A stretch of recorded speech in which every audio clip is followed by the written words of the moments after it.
Let's pray. Father God, maraming salamat po. Hindi Sabbath day. Itong linggo, Panginoon, araw ng kapayhingahan sa iyong presensya. Salamat din, Lord, sa buhay ng bawat isa pong narito, Panginoon, na idinako niyo po kami rito. Salamat, Lord, sa pag-iingat niyo po sa amin kagabi habang kami po natutulog, na wala kaming kamalay-malay, hindi namin kayang bantayan, Lord, ang aming sarili, Panginoon. Pero naging tapat ka, Panginoon, dahil tapat ka talagang tunay mula pa noon. Binantayan niyo kami sa aming pagtulog. Iningatan niyo po kami at wala pong masamang nangyari sa amin. At Lord, I pray na alisin niyo pong every pride sa akin. Hindi ko alam kung meron man po ako ngayon. Hindi po ako magra-ride, Lord, sa iyong glory, for all the glory belongs to you. And Lord, itago niyo lamang po ako, Lord, sa inyong likuran. And I pray as well, Lord, to my brethren right now, na kayo po, Lord God, ang kumilo sa kanilang puso as they listen to your word. Gamitin mo lamang ako, Lord. I am just your messenger, and I'm not the superstar here, but it's all about you, Jesus. In your name we pray. Amen. Makakaupo na po kayo. So ngayong umaga, ang ating pag-aaralan po ay patungkol sa isang kanta. No, pero hindi ako kakanta, no? Hindi ako kakanta. Mahirap na ipilit yung talentong wala talaga ako. So tutuloy lang po natin ang ating study sa Book of Exodus. And we'll be reading starting verse 1 hanggang 21. At pinamagatan ko ang ating pag-aaral today, Rejoice in the Lord. So, manatili na lang po kayo sa pagkakaupo and sabayan niyo po ako sa pagbasa. And I read verse 1. Then Moses and the Israelites sang this song to the Lord. I will sing to the Lord, for he is highly exalted. Both horse and driver he has hurled into the sea. The Lord is my strength and my defense. He has become my salvation.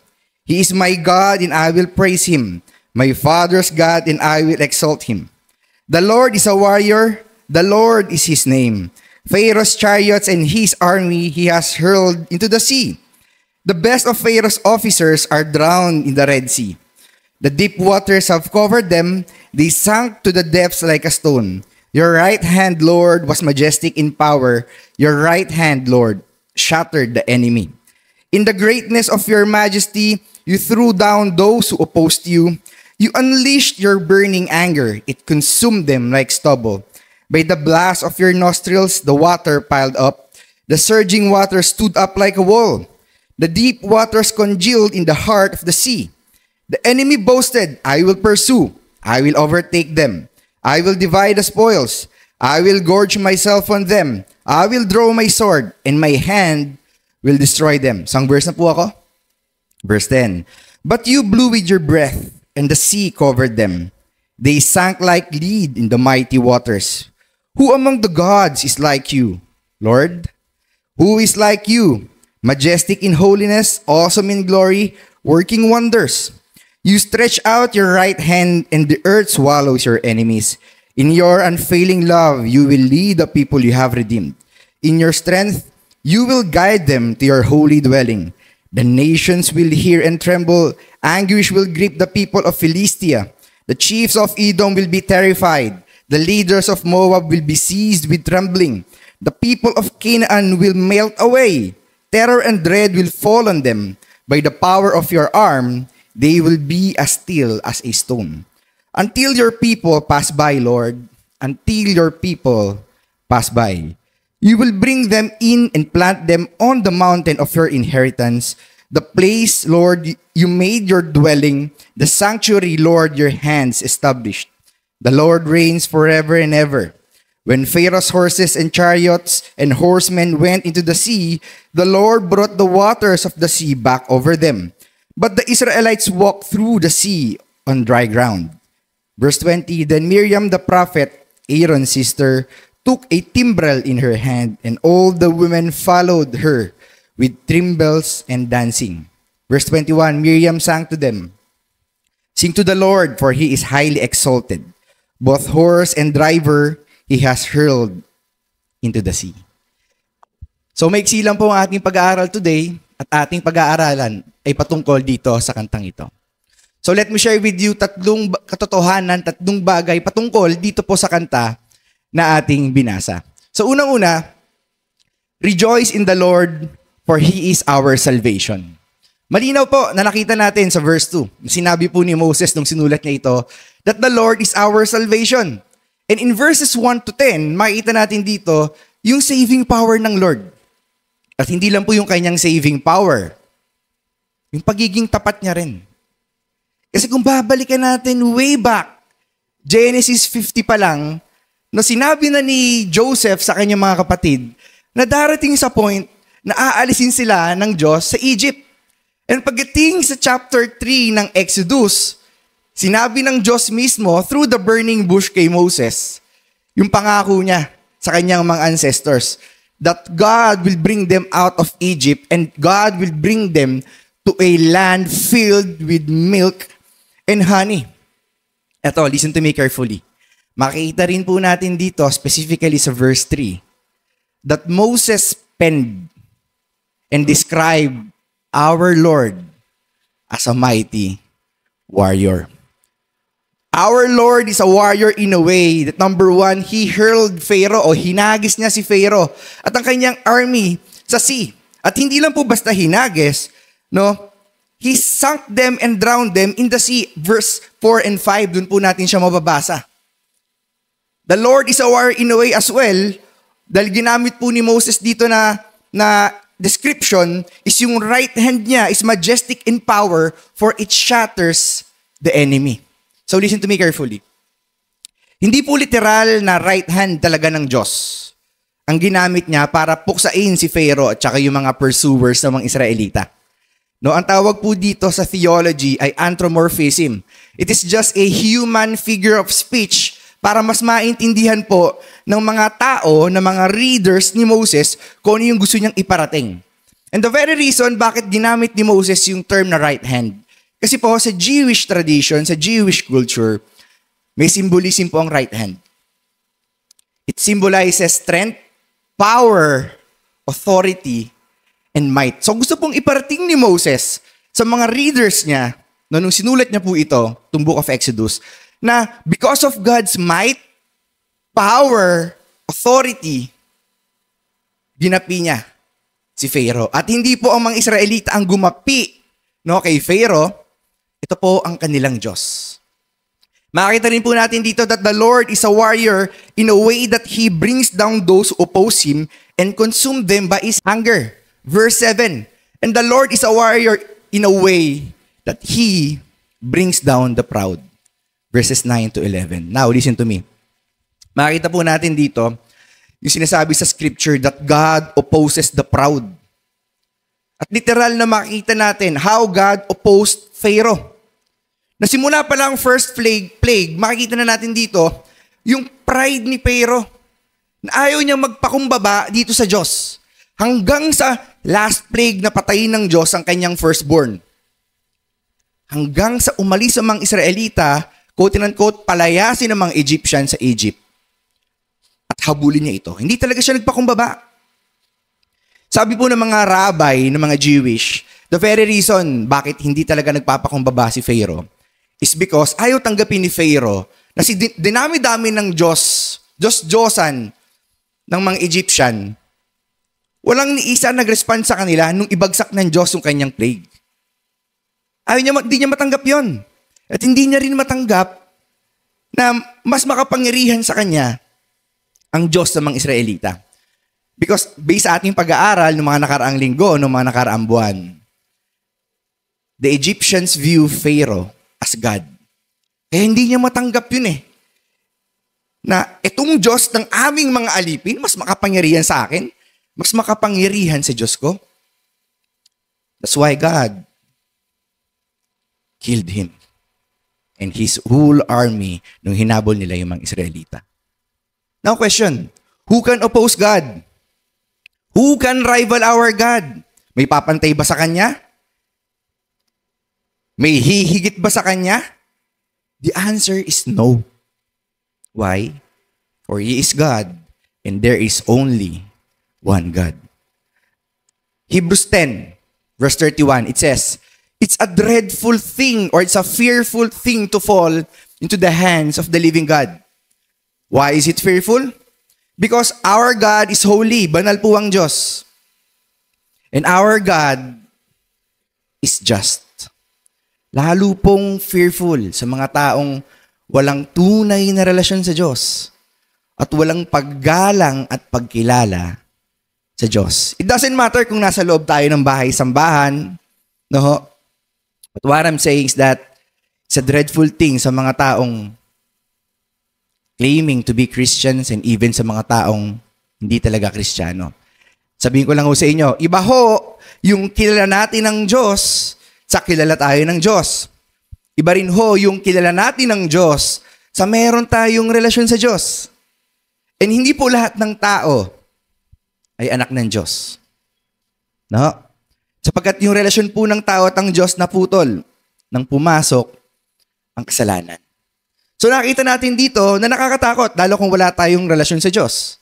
Because God is holy, God is just, karapat-dapat niya tayong parusahan. But you know mga kapatid, for us Christians, we should rejoice. Because dati tayong kalaban ng Diyos. For we are all sinners. At karapat-dapat niya tayong parusahan because He is holy and just. Pero sa hindi maipaliwanag na kadahilanan, this holy God chose sinners like us before the foundation or before the creation of this world to be His sons and His daughters. Kaya niyong imagine yon, na bago pa lang lalangin ng Diyos ang sanlilikha, pinili na tayo ng Diyos. Nasa isip na tayo ng Diyos to be His sons and His daughters. Ephesians chapter 1 verses 4 to 5, it says, "For He, ang Diyos, chose us in Him before the creation of the world to be holy and blameless in His sight." So sino po ang pumili sa atin? Ang Diyos. Hindi po tayo ang pumili sa Diyos. Maybe maisip natin, pinili ko si Lord kaya ako Christian. Hindi po. Malinaw po sa text na to na ang Diyos ang pumili sa atin. So sabihin na natin, quote and unquote, parang tayo nga ang pumili sa Diyos. But that enablement for us to choose God came from Him. Kasi bilang mga tao, sinful in nature, totally deprived po tayo. At hindi natin pipiliin ng Diyos sapagkat tayo po yung mga makasalanan. But God chose us. And ano yung reason? In love. In love, dahil mahal niya tayong mga pinili niya, mahal niya kayo, mahal niya ako, mahal niya yung nasa tabi niyo, He predestined us for adoption to sonship through Jesus Christ in accordance with His pleasure and will. Ang ganda katotohanan, no? Na hindi natin talagang maisip, di natin kayang arukin. So kapatid, let me encourage you. Dumating na ba si due date? No? Andiyan na ba yung mga babayarin at wala tayong budget na pangbabayad dito? Rejoice in the Lord, for He is our salvation. Hindi ba maganda ang takbo ng negosyo mo ngayon? O hindi ba maganda ang takbo ng career mo? Feeling mo ba matatanggal ka sa trabaho o malulugi yung negosyo mo? Rejoice in the Lord, for He is our salvation. May karamdaman ka ba ngayon? May gallstone ka ba? May kidney stone ka ba? May fatty liver ka ba? O mataas ba ang cholesterol mo? Kakasamgyup? Hindi ko alam, no? Pero whether meron ka man ng sakit o wala, o sabihin na natin, may sakit ka nga. Pero lesson learned, ha? Huwag masyadong masamgyup, ha? Anli-anli. So whether may sakit ka o wala, kapatid, rejoice in the Lord. For He is our salvation. May nangaaway ba sa'yo ngayon? May naninirang puri ba sa'yo ngayon? May nanyinismis ba sa'yo ngayon? May naiinggit ba sa'yo ngayon? Remember, rejoice in the Lord. Anak tayo ng Diyos. And God will fight for us. So, to make it short, pangit man o maganda ang nangyari sa life natin, makikita natin that there's a lot of reason for us to rejoice in the Lord. And the very reason for us to rejoice in the Lord, because God already gave the solution to man's biggest problem. At ang pinakamalaking problema ng tao, hindi po paano maging mayaman. Hindi paano kumita ng pera, hindi pera. Or hindi paano maging successful dito sa buhay na to. Ang pinakamalaking problema natin, that we are sinners before the holy God. Because God is holy. And He is just. At ang dapat na patutunguhan nating lahat ng mga tao, kaparusahan. Yung pre-final punishment, yung hell, at yung final punishment, yung lake of fire. But God already gave the best solution, the greatest solution na wala talagang makakapantay. And that is His one and only Son, our Lord and Savior, Jesus Christ. When the Father sent His Son here on earth to be the Passover Lamb, to be the sacrificial Lamb, para magkaroon tayo ng kapatawaran sa ating mga kasalanan. When He was crucified at the cross, in accordance to the will of the Father. We all know what happened? Our Lord died, but after 3 days, He rose again. At hindi po kayang hawakan ng kamatayan ng ating Panginoon. Why? Dahil Diyos po ang ating Panginoon. Let me share this to you. Isa pong quote mula kay J.C. Ryle. Sabi rito, there is only one door, one bridge, one ladder between heaven and earth and heaven, the crucified Son of God. So kapatid, whatever trials pinagdaraanan mo ngayon, rejoice in the Lord. For the Lord will fight for you, and He is our salvation. Pangalawang truth na gusto ko pong i-share sa atin ay ito. Rejoice in the Lord, for there is no other God but Him. Malinaw po sinabi dito sa verse 11 ng chapter 15. Sabi ni Moses, who among the gods is like you, Lord?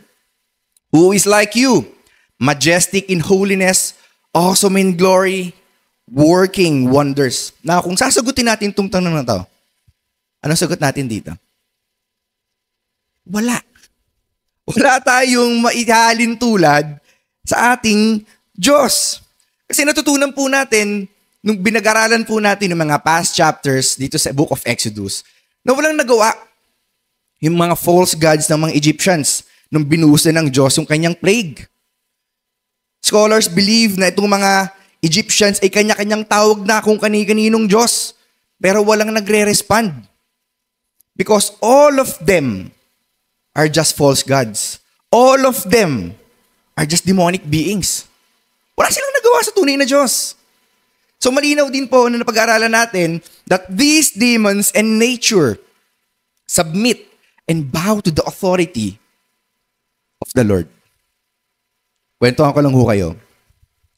Last Monday, Tuesday, and Wednesday, niloob po ng Lord na meron tayong ma-meet na mga tao. Actually, 2 pamilya po ito. Magkapatid po yung isa sa kanila. Yung 2 sa kanila, I mean. Tapos, niloob ng Lord na mag-poltergeist yung house nila sa Binakayan.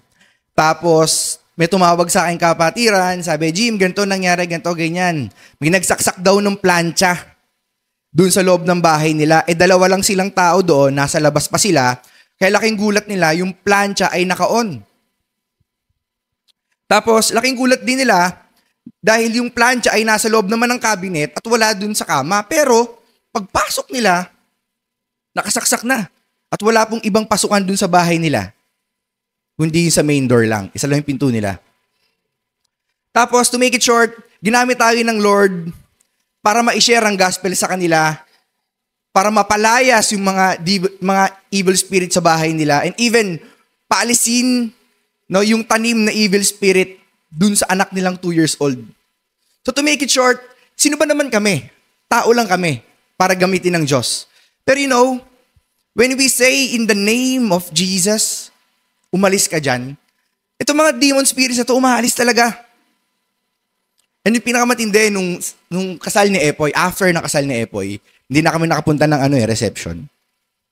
Tapos na-meet namin tong isang babae na to, na kapatid nung pinagministera namin nung Lunes. Nakakatuwa, matigas tong babaeng to, pero dumating siya sa point ng life niya na para bang may anxiety na siya. Tapos ginamit ng Lord yung mga demonic attack sa kanya para mag-repent siya. Para mabasag talaga siya. Kumilos ang Lord sa kanya, pinalambot yung heart niya, now she is willing to forgive yung taong nakasamaan niya ng loob. So bakit ko po kanakwento sa inyo to? I want to know you, to teach you and everyone here, how powerful is the Lord. That there is no being in heaven above or heaven below na masihigit pa sa Kanya. At isa lang po ang Diyos at wala nang iba kung hindi siya po yun. At nakakatuwa po nito, this Almighty Creator this awesome God, this holy God, the Alpha and the Omega, ay hindi lang po siya basta Diyos na nandyan sa kalangitan, nakaupo sa kanyang trono at pinanonood po tayo. Hindi yung ganon. This God cares for us. This God loves us. This God guides us in this life. It's the working power of the Trinity, the Triune God, the Father and the Son and the Holy Spirit. Verse 13, it says, in your unfailing love, you will lead the people you have redeemed. Nung time nila Moses, God redeemed the Israelites out of slavery, out of Egypt. But in our time, tayo po yun. Tayo po yung niredeem ng Diyos mula sa tanikala ng kamatayan at ng kasalanan. God redeemed us through the precious blood of His one and only Son, Jesus. Is that a reason for us to rejoice? Na ang Diyos mismo, di ba? Siya ang gumawa ng way para ma-redeem tayo. And sabi rito, in your strength, you will guide them to your holy dwelling. And now, I want to tell you this. God guides us in this life. And it is the working power of the Holy Spirit na sumasama sa atin, na nagpapabanal sa atin hanggang sa makarating tayo sa ating tahanan, together with Christ. Whether mamatay man tayo, o muli mang bumalik ang ating Panginoon. Ito po isang magandang katotohanan for us to rejoice. God's love displayed is not only when He, the Father, sent His one and only Son here on earth, but when the Father sent the Holy Spirit as well. Para sa ating mga believers. Kasi we think that the Father's love was displayed nung pinadala niya si Jesus. And that's it. Hindi ho. It was also displayed nung binigay niya sa atin yung promised Holy Spirit. Sa kadahilan nung si Jesus po ay nag-resurrect, according sa book of Acts, no, ngayon po ang ating Panginoon ay nasa langit na, seated at the right hand of the Father, acting as our great high priest. He sent us, the Father sent us the Holy Spirit. Sabi po rito, reason kung bakit proof of God's love ang Holy Spirit is because He is our counselor. John 14:16-17, it says, sabi ni Jesus, and I will ask the Father, and He will give you another advocate to help you and be with you forever. The Spirit of truth. The world cannot accept Him because it neither sees Him nor knows Him. But you know Him, for He lives with you and will be with you. So ano po yung mga duties ng Holy Spirit sa atin as a counselor? Una, whenever we read the scriptures, siya po yung nag-enlighten sa atin para mas maintindihan natin yung passage natin binabasa. Siya rin po yung nag-guide sa atin and lagi niya tayong pinapoint kay Jesus upon reading the scripture. Pangalawa, whenever we are facing trials, He is responsible. He is the one giving us peace that transcends above human understanding. Naranasan niyo na yun? Na merong malaking problema, pero suddenly, imbis na mag-worry tayo ng malala, imbis na umiyak tayo, kalmado tayo. Yes, iniisip natin ng problema, pero merong peace within. Sino nakaranas nun? Pakitaas ang kamay. That's the work of the Holy Spirit. Pangatlo, He gives us discernment to assess wrong doctrines and false teachings. No, kwentuhan ko lang ho kayo. Isang kwento na patunay na ang Holy Spirit ay hindi talaga nawawala sa mga pinili ng Diyos.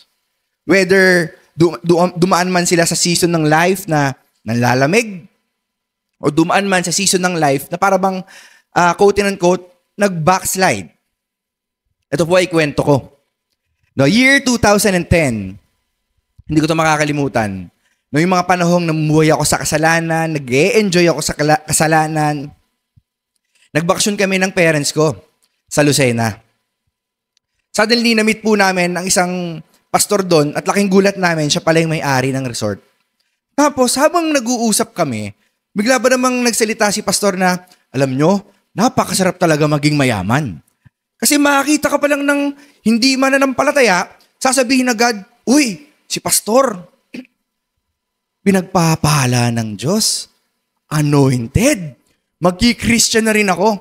Nung narinig ko yon, there's this groan in my heart na parang sinasabi sa akin na, maling katuruan niya sinasabi ng pastor. So to make it short, umalis na si pastor, tapos sinabi sa amin ng daddy ko, oh guys, anong napansin nyo dun sa sinabi ni pastor? Sabi ko, Dad, tingin ko maling doctrine yun eh. Kasi parang ini-encourage niya na maging Christian yung mga tao para lang maging mayaman. Sabi sa akin ng daddy ko, yes, tama. And that is called prosperity preaching. At yun yung pinakaunang encounter ko sa isang prosperity preacher. So nakikita nyo, yung time na yon, nasa kamunduhan ako, nasa kasalanan ako, pero hindi nun first time na nagrepent ako ng sin ko at nagsuko ng aking kasalanan. At saka nagsuko ng aking buhay sa Lord. Hindi po yun ang unang best. Niloob ng Lord na dumaan ako sa ganung point in life for me to appreciate grace more and more. Siguro iba sa atin. Matagal ka ng Christian pero dumating ka sa point in life mo na parang you're living your life na parang hindi ka Christian. Pero ito magandang katotohanan. Hindi tayo iniiwan ng Diyos sabagat ang Diyos ay tapat. At patuloy niya tayong babaguhin, patuloy niya tayong aayusin. Sapagkat pangako niya, never will He leave us nor forsake us. So that is the working power of the Holy Spirit. Pang-apat po, na work ng Holy Spirit as a counselor. He will teach us how to love Jesus and how to love the unlovable. Why? Because the fruit of the Spirit is love. Galatians 5, verses 22 to 23. It says, but the fruit of the Spirit, tignan niyo po yung verb na ginamit, is love. Pero bakit parang ang dami? Ganito po yan, no? Para mas maintindihan natin. The fruit of the Spirit is love.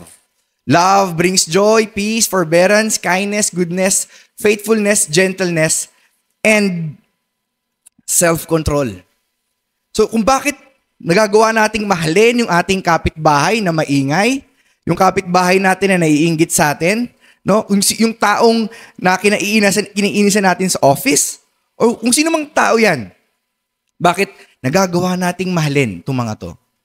It's not because of our own strength. It is the work of God, the work of the Holy Spirit. For it produces us love.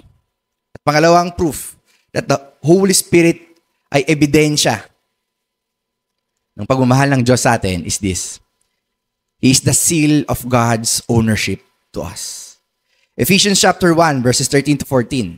It says, and you also were included in Christ when you heard the message of truth, the gospel of your salvation. When you believed in the Lord, you were marked in Him with a seal, the promised Holy Spirit, who is a depositing, guaranteeing our inheritance until the redemption of those who are God's possession, and that is us. Sabi sa katabi mo, we are God's possession. So bakit ginawa to ng Diyos? Bakit ginawa ng Diyos to?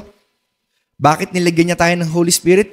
Bukod sa mahal niya tayo, is because to the praise of His glory. Ang galing, no? Ang sarap alamin na hindi tayo pinabayaan ng Diyos. Na there's this God within us, the Holy Spirit. Kaya kung tatanungin natin, no, sino ang maihalin tulad natin sa ating Diyos? Sino sa mga Diyos-Diyosa ng sanlilikha, ng sanlibutan, ang lumalang ng sanlilikha sa pamamagitan ng 6 na araw? Sino sa mga Diyos-Diyosan ang mas piniling mahalin? Tayong mga tao na hindi ka mahal-mahal. Sino sa mga Diyos-Diyosan ang nagsakripisyo ng kaisa-isa niyang anak? Magkaroon lang ng kapatawaran tayo mga tao. Sinong Diyos-Diyosan ang namatay sa krus ng Kalbaryo at pagkatapos mamatay, nabuhay muli after 3 days?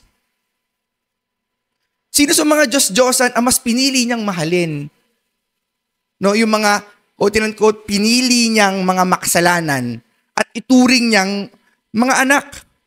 Sino sa mga Diyos-Diyosan ang araw-araw no kumikilos sa buhay ng mga kanilang quote-unquote mananampalataya at patuloy silang pinambabanal.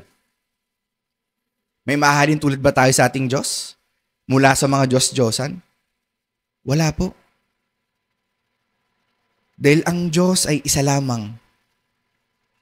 And thank God, rejoice kapatid. Because that is the God whom we worship. Magandang katotohanan ba yon?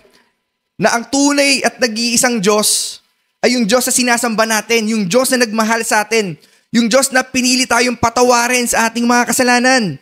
Sabi po ni King Solomon, dito po sa 1 Kings 8:22-23, Then Solomon stood before the altar of the Lord in front of the whole assembly of Israel, spread out his hands toward heaven, and said, Lord, the God of Israel, there is no God like you in heaven above or on earth below.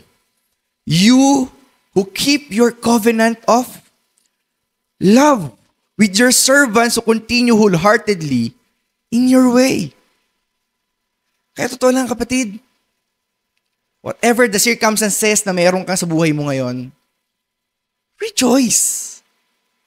Sapagkat yung kaisa-isang Diyos na walang katulad, pinili tayo out of His sovereign will, out of love.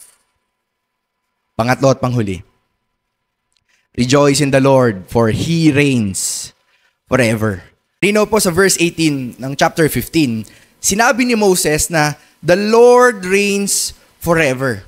So itong line na to sa kanta na naisulat nilang mga Israelita was written 1,000 years before our time.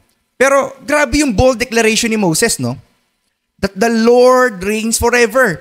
Though hindi alam ni Moses kung ano yung mangyayari sa distant future, but he is convinced that the Lord is the Lord.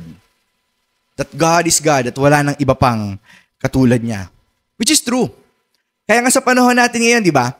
Yung timeline, there's BC and AD. Ano ibig sabihin ng AD? Hindi po after death, it means Anno Domini, or the year of the reign of the Lord. So kung titignan natin, if Moses states or declared that the Lord reigns during this time in Exodus, and we have this Anno Domini in our time, na ilang libong taon ng pagitan, it simply means the Lord reigns in the past, in our present time, and even in the future. And just think of this. Bago pa lang nalangin ng Diyos ang sanlibutan, He is already reigning. For our God is the Alpha and the Omega, the beginning and the end. And He is the self-existing God. Revelations 22:13, it says, I am the Alpha and the Omega. Sabi ni Jesus, the first and the last, the beginning and the end. Kaya kapatid, rejoice, no? For we will also reign together with Jesus. At malapit na po ito. Sapagkat ang ating Panginoong Jesus ay malapit nang bumalik. Revelations 5, verse 7-8. Let me read this. He, si Jesus or the Lamb, went and took the scroll from the right hand of Him who sat on the throne, the right hand of the Father. And when He had taken it, the 4 living creatures and the 24 elders fell down before the Lamb. Each one had a harp, and they were holding golden bowl full of incense, which are the prayers of God's people. And they sang a new song.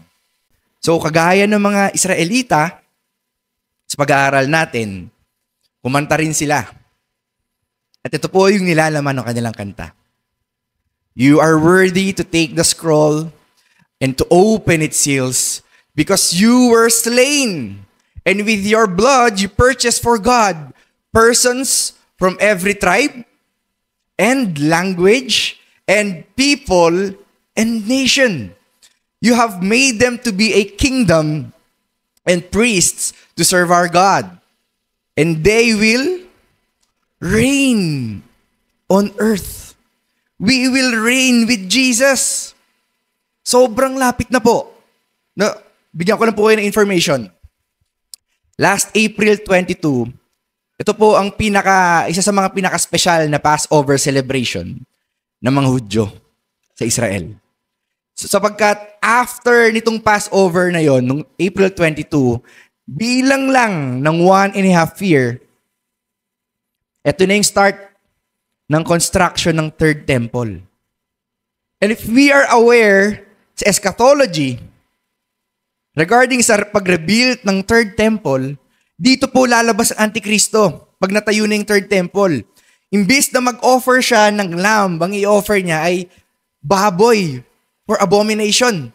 So kung malapit nang lumabas ang Antikristo, malapit yung second coming ng ating Panginoon, the rapture can take place anytime. Is that a reason for us to rejoice? Of course. Kasi makikita na natin ang ating Panginoon. Hindi lang natin siya makikilala through the scripture, kundi we can see Him face to face at makikilala natin siya personally. Literal na personally. Are you excited with that? And I hope and pray, mga kapatid, magkaroon talaga tayo ng excitement. Instead of fear. Uy, darating na si Lord. Nakakatakot. Bakit tayo natatakot sa muling pagbabalik ng ating bridegroom? Ikakasal nga tayo sa Diyos sa Panginoon. And that should excite us. So for the sake sa mga bago po rito, share ko lang po sa inyo sa mga hindi nakakalam. Ano yung mga signs sa muling pagbabalik ng Lord? Bakit sinasabi namin mga preachers dito na malapit nang bumalik ang Diyos? Please open up your Bibles, Matthew 24. Starting verses 5 to 8. Ilan lamang po ito sa signs. But I know, after reading this, magiging aware tayo. Basahin ko po. Verse 5. For many, sabi ni Jesus, will come in my name, claiming I am the Messiah and will deceive many. Nangyari na ba to? Yes. Even during their time, up to our time, nangyayari na po ito. Si Kibuloy pa nga lang No, nag-rapture na yata si Kibuloy, hindi na mahanap ng NBI. No. Nag-rapture na yata So next, verse 6. You will hear of wars and rumors of wars. You will hear wars and rumors of wars. Nangyayari na ba to?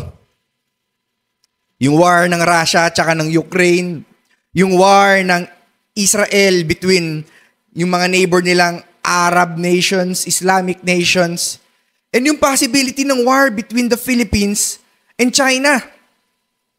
Kamakailan lang may nakausap po akong isang retired na army, tapos after niya sa army, nag-police siya at nag-NBI siya. Sinabi niya sa akin na, alam mo, Toy, isang maling pagkakamali natin mga Pilipino, isang putok. Yari tayo. Sabi ko, sir, bakit ho? Sabi niya, kasi totoo lang, napasok na tayo ng mga China, hindi lang ng mga Chinese, hindi lang daw binabalita. Para daw hindi daw maalarma yung mga Pilipino. Sabi ko, ganun po ba? Okay ho. Sabi niya sa akin, basta mag-imba kayo ng mga pagkain, mag-imba kayo ng tubig. Kasi pag sumiklab ang giyera, wala. Lahat tayo talo. So bakit nangyayari itong mga to? Hindi ba tayo mahal ng Lord kaya niya inaalaw itong mga to? It is signs of the times, ang muli niyang pagbabalik. Mahal niya tayo, kaya siya muling babalik. And that's the good news. Hindi tayo iniwan sa ere ng Diyos. Kukunin at kukunin niya tayo. Kanyang mga bride. So next, nations will rise against nation and kingdom against kingdom. Nangyayari na rin to. There will be famines. Nangyayari na rin. And earthquakes in various places. Nangyayari na rin to. Pansin nyo, ang mga lindol parang normal na lang sa ating panahon. Sinabi rito sa verse 8, all these are the beginning of birth pains. Kung parang grabe na to, mas grabe pa yung mangyayari during the 7 years Great Tribulation. That's why God will rapture us. God will not allow us, na bagsakan ng kanyang galit. Because we are His bride. And we are His people. That's why, kapatid, cheer up and rejoice. Dahil malapit na. Malapit na nating makakita face-to-face ang ating Panginoong Yesus, ang ating bridegroom. And He will reign forever. At ang nakakatuwa nito, we will reign together with Him. So dito po ako magtatapos sa ating mga life lessons, sa ating takeaways dito sa ating pag-aaral patungkol dito sa kantang to. Una, never forget the goodness of God in our life. Huwag nating kalimutan that God showered us with His love, with His grace, with His mercy, sapagkat ang Diyos ay mabuti. Be grateful to God always for the gospel. Pagising natin ng umaga, pagtapos natin magpasalamat sa panibagong buhay na pinagkaloob ng Diyos sa atin, pasalamatan natin ang Diyos. Sapagkat ang Diyos, Ama, ay ibinigay ang kaisa-isa niyang anak, ang ating Panginoong Hesus. Kung hindi po ginawa ito ng ating Panginoon, there's no salvation. Pangalawa, be grateful sa mga victories ng Lord in our life's battle. Kilalanin natin ang Diyos whenever we're facing battles in this life na hindi lang tayo yung nakikipaglaban sa battle na yon. The Lord is fighting for us. At ang nakakatuwa po nito, always the battle belongs to the Lord. And be grateful that we have the Bible, kapatid. God's words in written form. Nawa po yung Bible ay wag lang maging display sa ating mga tahanan. Basahin po natin ito. Aralin natin to. Para mas makilala pa natin ating Panginoon on a personal level. No, ang pagbubuklat po ng Bible, hindi lang po every Sunday. It should be every day. A part of our communication with the Lord. Are part of our worship. Pangalawa po, enjoy our love relationship with the Lord. Ang relasyon natin sa Diyos ay hindi po master and servant lamang. It is a love relationship. So how do we prepare sa pagbabalik ng Diyos in our love relationship? Una, prepare ourselves for our grand wedding with Jesus in heaven by living in purity. Ulitin ko, live in purity. Kung ano yung mga kasalanan sa ating buhay na para bang madikit pa at pinapamuhay pa rin natin at para bang nahihirapan tayo isuko ito, isuko natin. Let's not use the word, struggle ko to no, for us to sin. Yes, we understand na may struggle talaga ang bawat isa sa atin dito. Pero yung mas pipiliin natin laging magkasala dahil struggle natin yung kasalanan yun. Yun po yung kaibahan So live in purity. Don't live in sin.